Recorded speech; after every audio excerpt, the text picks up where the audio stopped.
At Legacy Group, it's at the core of our business that we want to focus on investment opportunities that produce high social and environmental impact. We believe that we can create meaningful financial returns for our investors while also doing right by society. At Green Coffee Company, we do just that. So I could touch on a couple of things we do more granularly at the company. So from a social impact perspective, we're the largest. You found the Real Estate Law Podcast because real estate is more than just pretty pictures, and law goes well beyond the paperwork and courtroom arguments. If you're a real estate professional or looking to build real estate expertise, then welcome to the conversation and discover more at realestatelawpodcast.com. Welcome to another episode of the Real Estate Law Podcast. Thanks so much for joining us. Jason Muth here, along with Rory Gale, attorney, broker, Urban Village Legal, Next Home Title Time Real Estate here in Massachusetts. How are you, Rory? Good. How are you, Jason? We're excellent. We're talking about alternative investments today. Rory, we talk a lot about various real estate opportunities, talk about BRRRR strategy, short-term rentals, commercial real estate, industrial real estate, a little bit of everything. And I know a lot of people who are listening are looking for ways to continue making money in what is a volatile environment where you always have to be looking over your shoulder to see what's coming up behind you. And we thought we would do an episode about alternative investments, something that wasn't necessarily what everyone was looking at, right?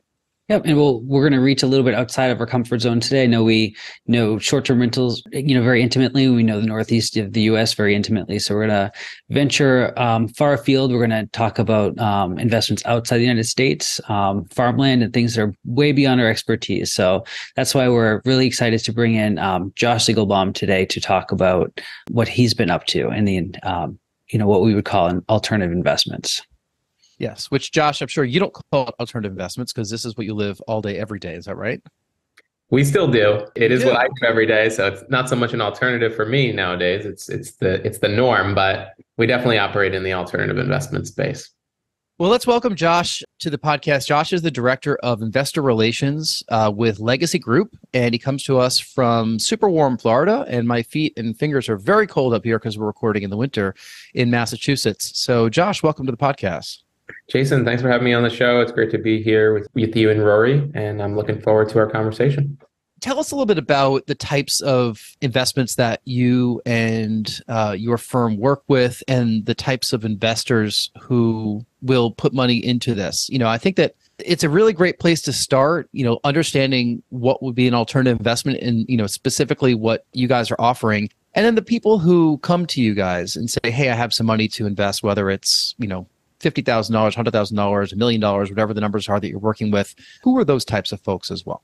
Yeah, let's unpack that, Jason. So first off, in alternative investments, we like to think of that as anything that falls outside of your scope of traditional portfolio allocation. So think things like cash, stocks, bonds, real estate, things that you own that most people have in their portfolios that financial advisors recommend and that are usually part of traditional portfolio strategy. Anything outside of that we consider to be alternative. So think private equity, real estate syndications, rather than owning it personally, owning it in like a syndicated manner, maybe things like crypto even. So we definitely operate in the alternative investment space. At Legacy Group, we're a private equity asset manager. Green Coffee Company is our flagship portfolio company. And it's an early stage private company where we are giving investors direct access to land holdings and agriculture in Colombia. We control 6,500 acres of coffee farmland, over 7 million coffee trees, and we've grown the Green Coffee Company to be the largest single consolidated coffee producer in the country of Colombia. We have goals of scaling the business and reaching the U.S. markets through an IPO or a sale, but the IPO would be our preferred exit strategy. So this is definitely outside of the scope of what investors typically have in their portfolios, and I'll touch on kind of our investors and what they are invested in, what their profile is typically. So we have 350 investors who have participated in Green Coffee Company. We've raised $45 million in capital. We're in the middle of our Series C funding round. And the people that work with us, they're usually either high income earners, entrepreneurs, business owners, people that own residential property, maybe they own commercial property. They're already exposed to the stock market. They're already exposed to most pockets of the US markets, and they're looking to diversify. They're looking to put an allocation in their portfolio that isn't as correlated with everything else. We're seeing this year and in the last couple of years, I mean, just such a high correlation with all asset classes. Like the 60-40 portfolio theory is almost kind of out the window because,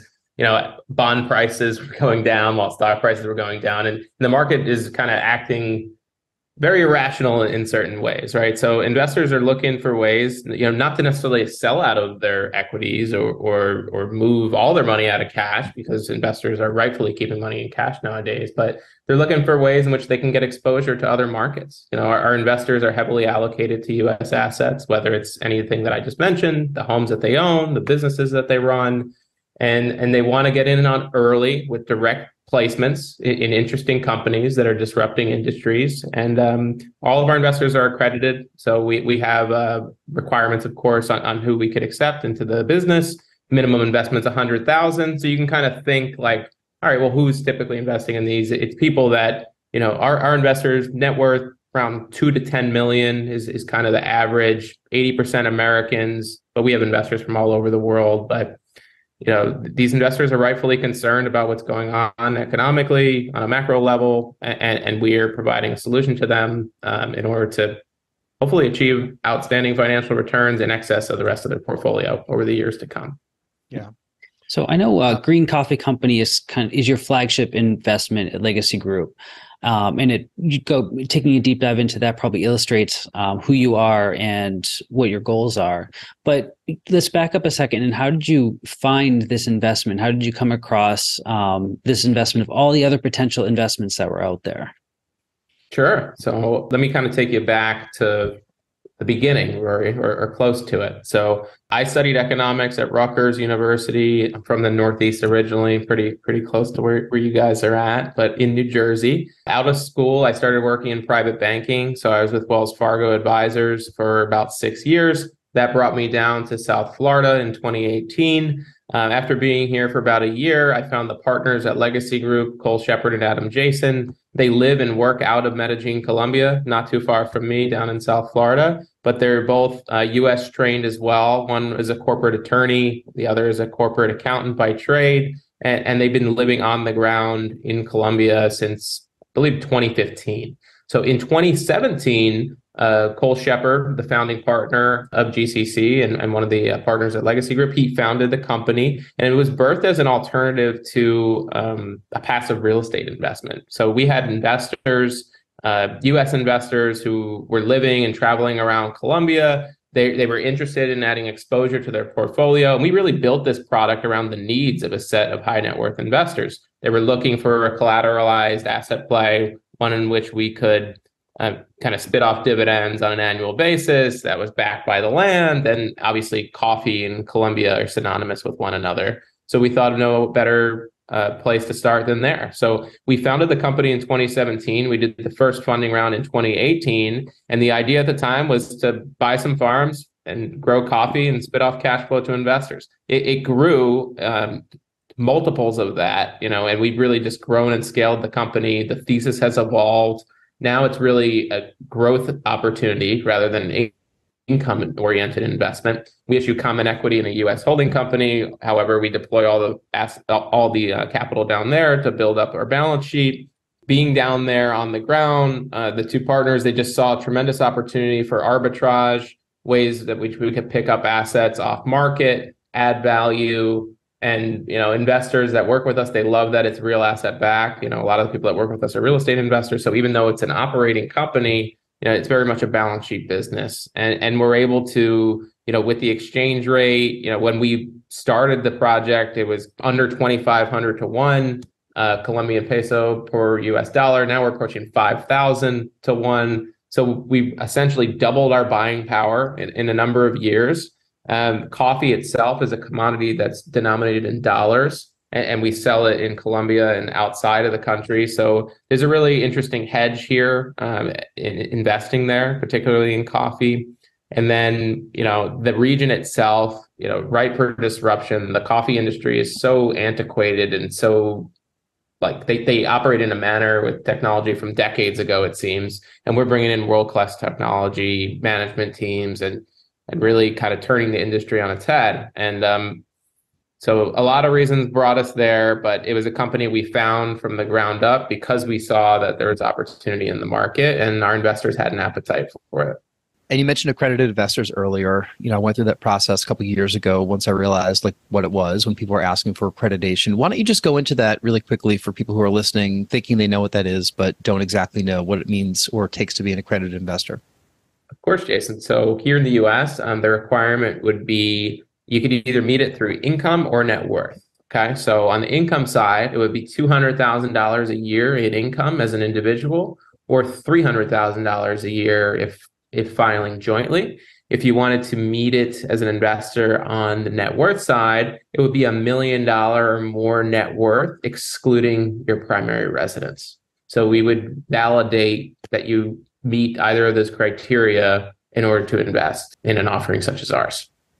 Right. And my understanding, I might have this wrong, but my understanding is that there are accredited investments such as this where you need to be an accredited investor just so, people that don't have a ton of money or a lot of experience are losing their shirt on something that might be less secure than, nothing's secure these days, but, it might be an investment that might be a little bit more out there where you're looking around your portfolio out. It might not be the first place to start for somebody that is not quite accredited. Is that accurate?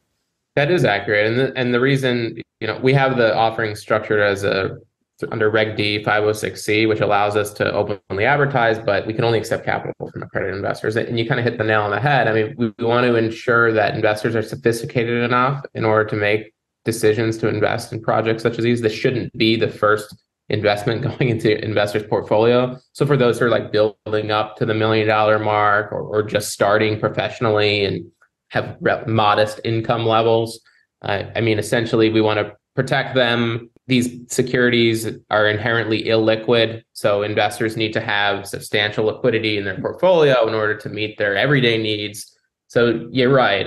This is not geared towards novice investors. We have generally pretty sophisticated people who work with us, and there's risk with any investment. But when you're working with private equity, like I said, it's inherently illiquid, time frames are malleable. So we want to ensure that investors are sophisticated and that they know what they're getting involved with. Even though we see the high potential, it's important to protect investors against any downside, of course. Sure.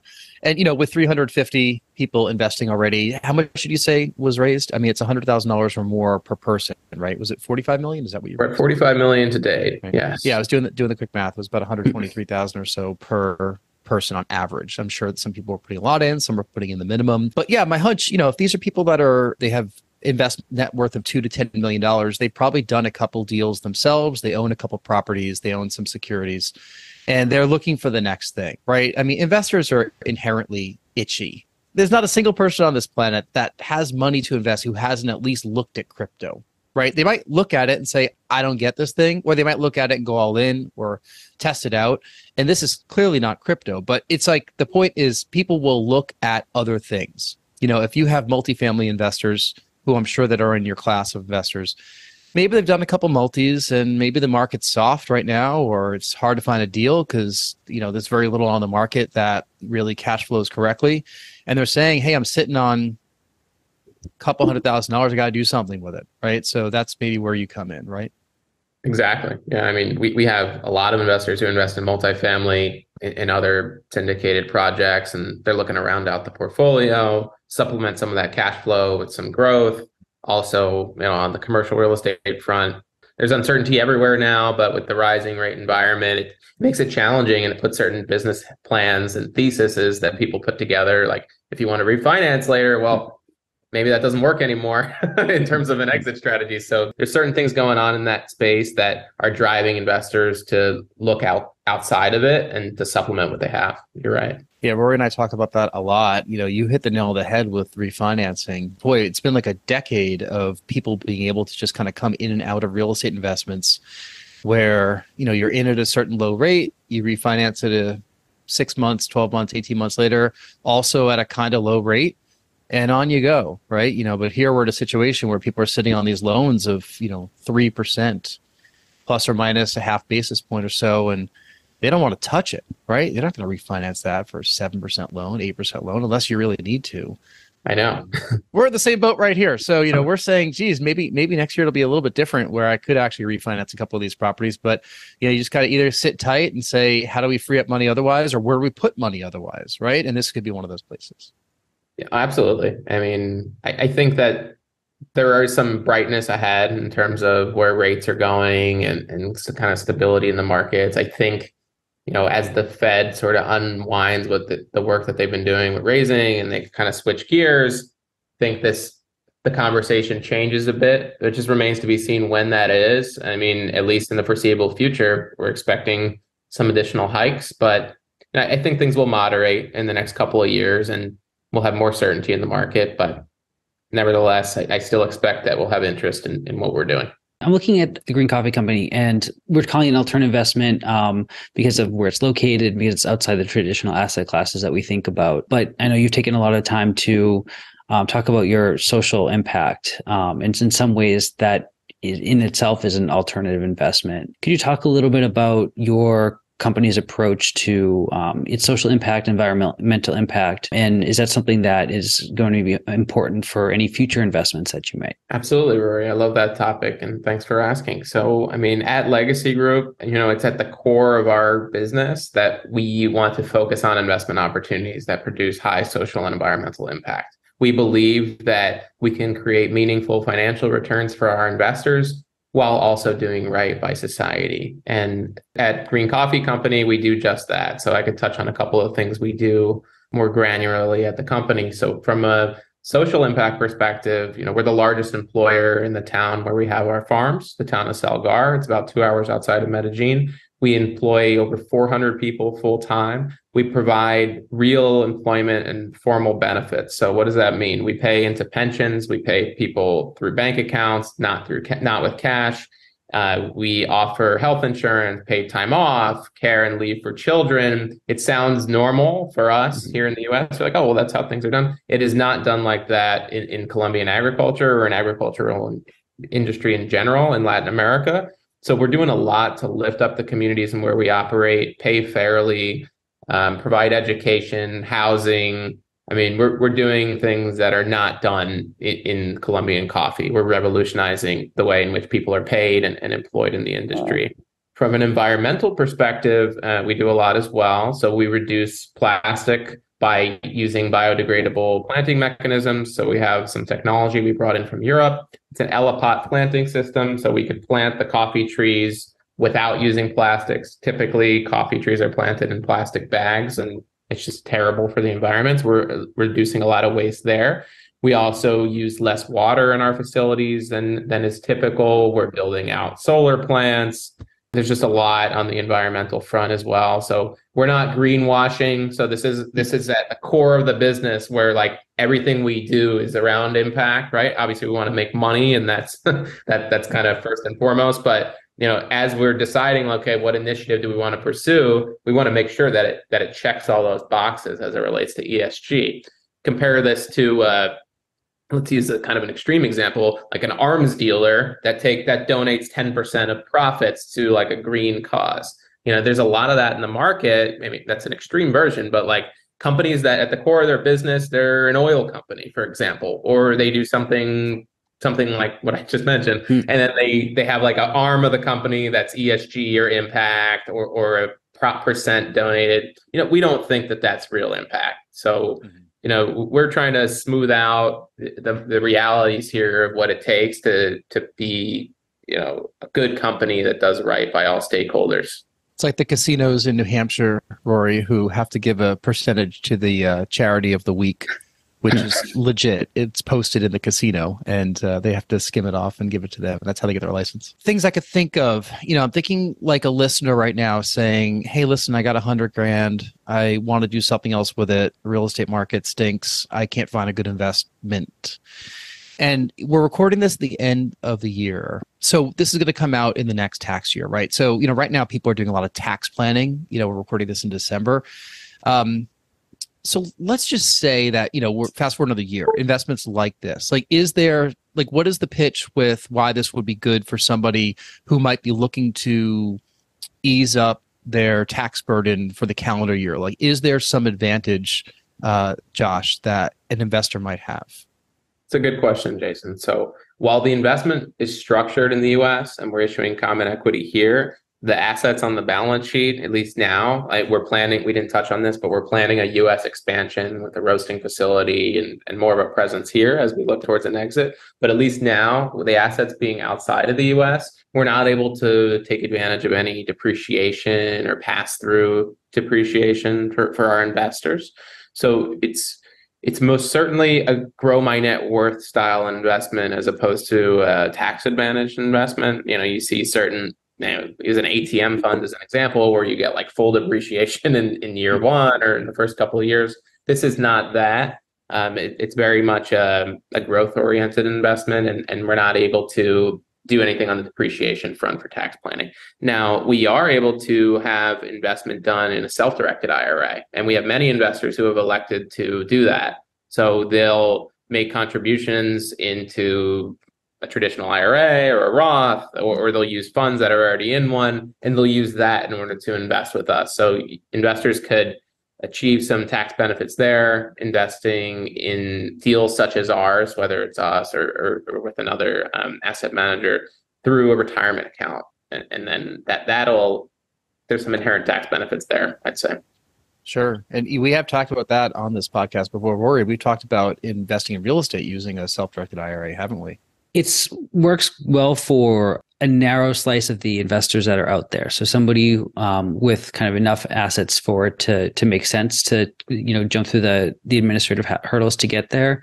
But it sounds like a lot of the people who would be looking at these sorts of alternative investments would actually be often the same set of people that would benefit from a self-directed version of their retirement accounts. Yeah, but you think about it, if you've been working for a couple decades and worked for a couple of companies, and you take your 401ks and have rolled them all together over the years, and they're in a traditional or Roth, whatever it is, IRA, and you're frustrated by the performance of the stock market. You don't want to put it just in a 2040 retirement index fund or whatever your target date is. So you look at things like this. If you're able to do it, through your self-directed IRA, it's an interesting way to get some growth from an emerging market, such as a coffee estate in Colombia. Right. And then you get the pride of saying that, I own a socially and environmentally conscious coffee company in Colombia that's revolutionizing how the coffee industry works. I mean, that's probably a point of pride to have a stake in something like that, which begs the question, I think, for me, what are some of the other future investments that Legacy is working on? Or even if you can't say that, just, what do you see in your future? We have another portfolio company investment that we made at Legacy Group a few years ago in a company called Polygonus. They do 3D art and design, e-learning. It's a tech company based out of Medellin. Very much not coffee, but a Colombian business, and one that's very interesting. So we made a seed investment in them a number of years ago. It's done very well.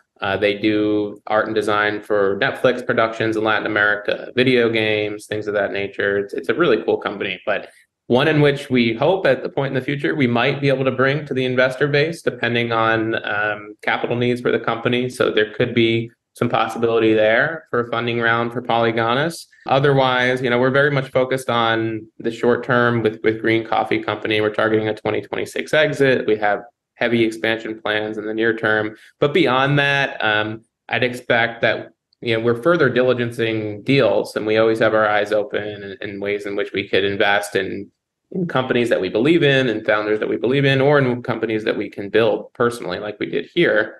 So industries such as energy, technology, fintech, very much Latin American focus right now, specific in Colombia only. You would expect a LATAM focus and an innovative industry, early stage company, one of the industries that we're in now or something similar. Mm-hmm.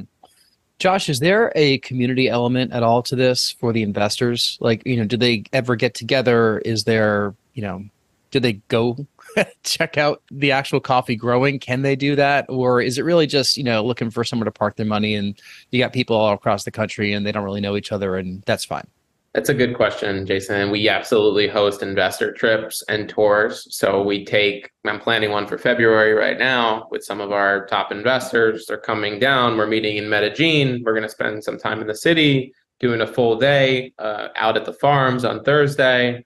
It's 2 hours by car, 20 minutes by helicopter. We're fortunate enough to take a helicopter out there. We do like full tours. We show investors the facilities. We show them the farms. And then we take them back to well, the plan is go back to Medellin, show them a good time Friday night, and then give them the weekend to themselves, or we do something experiential over the weekend as well. There's definitely an experiential component. Not every investor wants to come down. We're not able to host every single one at every time, but we do several trips throughout the year based on business needs. We had an inauguration event at one of our facilities last October, not this year, but the year prior, where we invited some investors down. We had an opening this year, which wasn't investor focused. We had political figures come from Colombia, members of Starbucks. They came to that one. But it's definitely experiential. Investors love being invested in a coffee company. As Rory mentioned, it's something cool that they could tell their buddies. They also love the coffee. So even though we're focused on unroasted green coffee at this time, we do have roasted coffee available as we're getting into that line of business.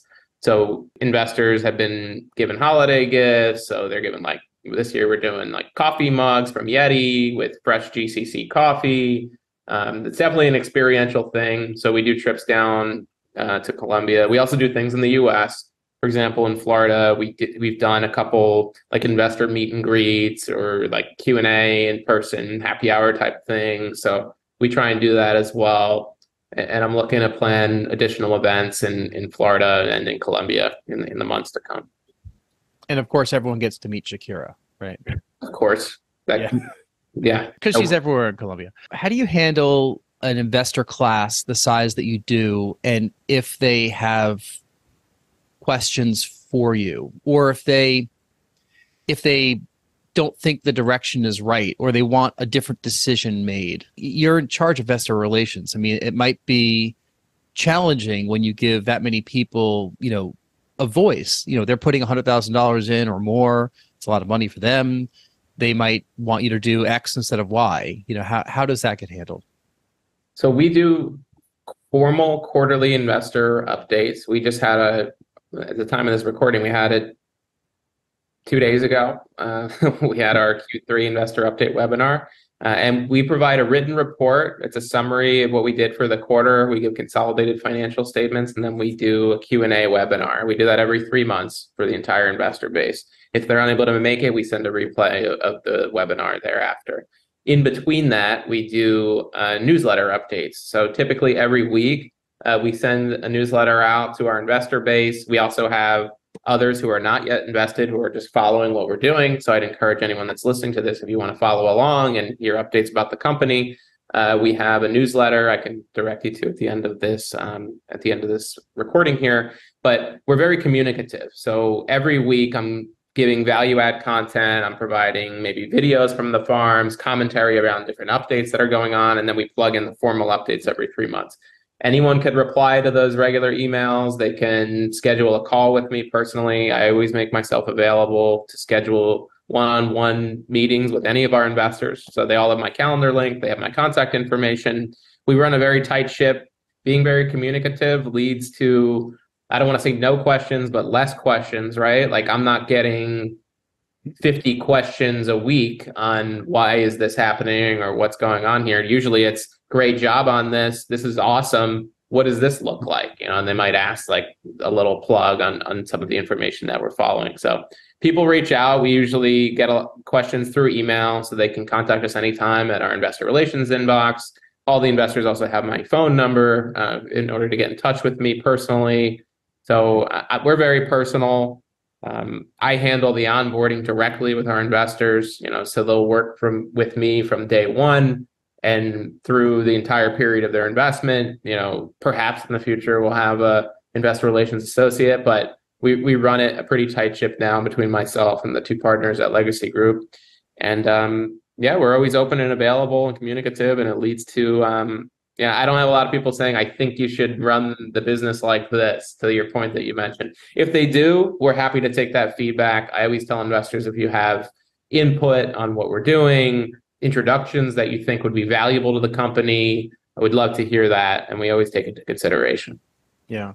It's a fascinating look into how an investment like this can be structured, or what some of the benefits are, what to expect if you as an investor are looking at an investment such as this one. We've been involved in a couple syndicated deals over the years, and, just a handful. And I could tell you that what you've described is not exactly what we got in every situation. And, it definitely led to some personal frustration when you don't hear what's going on, with where you're investing your deal. One of the deals was Rory, we put in over 100K in a deal, and, I felt like it was crickets for a long time, and we eventually got the money back and got out. But, everything you've described, Josh, I think is probably what's expected of, an organization like yourself, who are looking for accredited investors to invest in a project like this.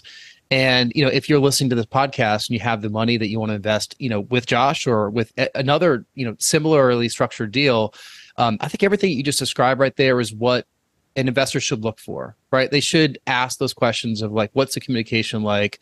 They want to see, touch, smell, feel, what's going on with this investment? Who are the people? Where's my money going? Because if you're, putting an investment toward a coffee farm in Colombia, or, you name it, it could be here in the US, it could be somewhere else. There's questions. People have legit questions. And, real estate investors out there, I think they invest in real estate because it's a tangible asset. You could step in it if you need to. You can go walk to it if you want to. You could fly over to it if you're investing 3,000 miles away, right?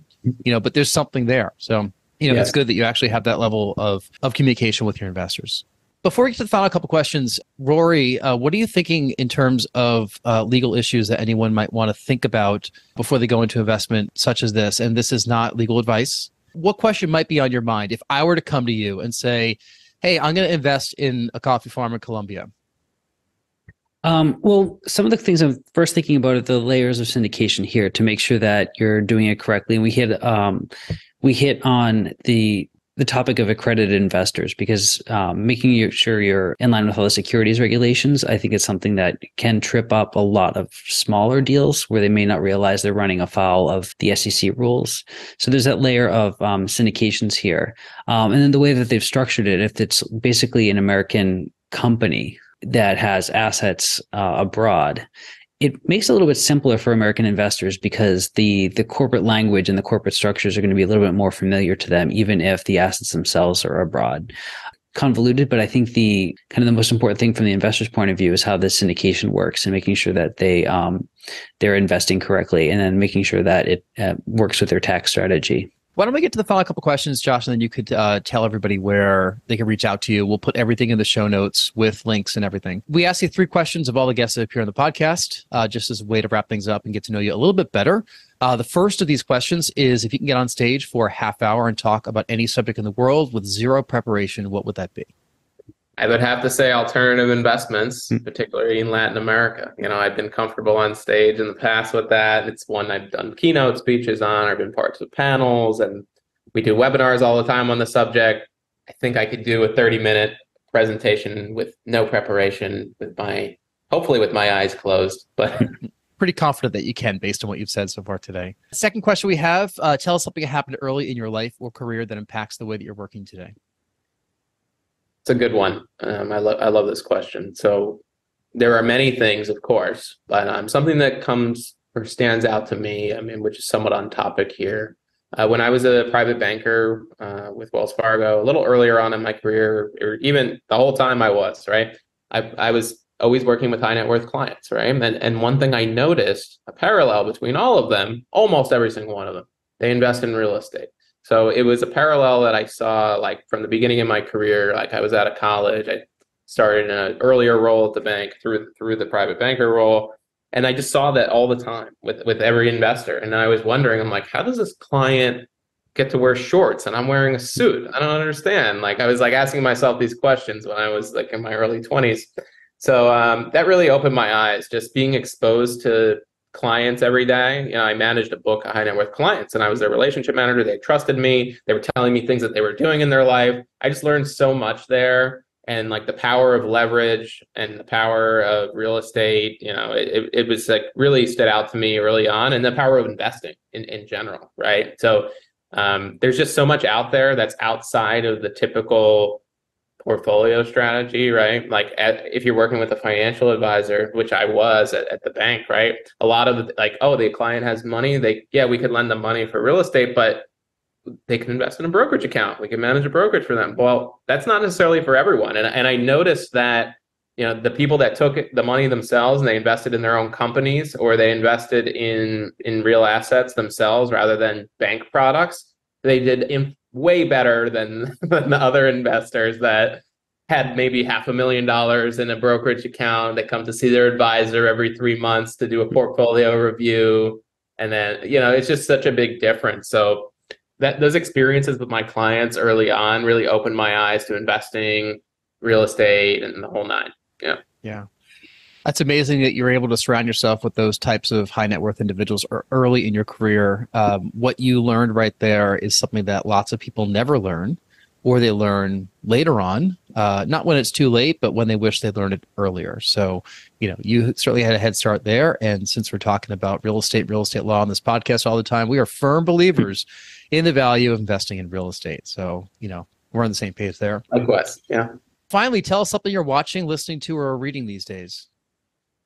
An interesting book sitting right here next to me, Ninja Selling by Larry Kendall. It's a very cool one. My wife went to, I don't know what you would call it, like a sort of a mastermind group for it. Like she went to like a 4-day program and they taught her all the skills from the book. But the book is just really interesting. It's essentially like tactics on how to solve problems and help people. And that leads to just like clients all coming to you basically. And that's I was kind of doing that without even realizing it in certain ways. But, the book speaks volumes about just leading with adding value, and then business essentially comes your way, right? The clients, like you don't have to go after clients. You provide value and do things right. And it's just a really cool book. So that was Ninja Selling by Larry Kendall. We'll check that out. I spent many years in a sales environment. I was a sales manager for, well over a decade. And I learned a lot in that sales. You're not selling, but you're solving problems, right? You're filling a need, you're solving an issue, you're making things more efficient. And that's kind of what you're alluding to there as well. And that's how the true sales happen. And that's how people come to you, because if word gets around that you can solve somebody's need with what you're selling, well, you're not even selling anything. You're just, you're helping them out and they're paying you for it. And that's sales. Exactly. Yes. Bonus question. How do you take your coffee? It depends where I am. At home, I take it with a splash of half and half, no sugar. That's us. That's how I do it. That's how I do it too. If I'm in Colombia, black usually. Yeah. Would they look down on you if you put anything in it? Not if you're in a cafe, but if you're out at the farms, you have to drink a tinto, which is just black. Yeah. Thanks so much for all your time today and really explaining not only your investment, but alternative investments as a category. It's something we haven't covered too much on this podcast. And I think a lot of what you have described would apply to lots of other potential alternative investments out there. So walking our audience through that, I think, is super helpful. How can people get a hold of you if they have questions about you or the investment or investing in coffee or anything particular that you heard on this podcast? Sure. You could find us online, legacy-group.co. That's our website. You can also subscribe to our newsletter there. If you'd like to reach out to me directly, you can send us an email, investor.relations@legacy-group.co. We'd love to connect with you. In this Series C funding round that we're in, we're forecasting an 11x net return on invested capital through 2026, and it's currently open to accredited investors. We'd love to connect. Excellent. Thank you for that. And Rory, where can people find you? You can find me through my real estate brokerage, Next Home Titletown, nexthometitletown.com, or through my law practice, Urban Village Legal, urbanvillagelegal.com. And that's it. That's a wrap. That is another episode of the Real Estate Law Podcast.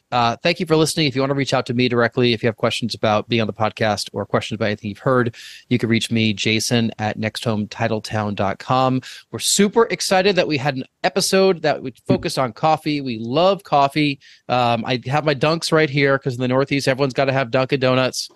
We nurse our iced coffee all day. I know you're probably looking at that saying that is not sustainably raised coffee. That is not Colombian coffee, but hey, it gets the job done for us.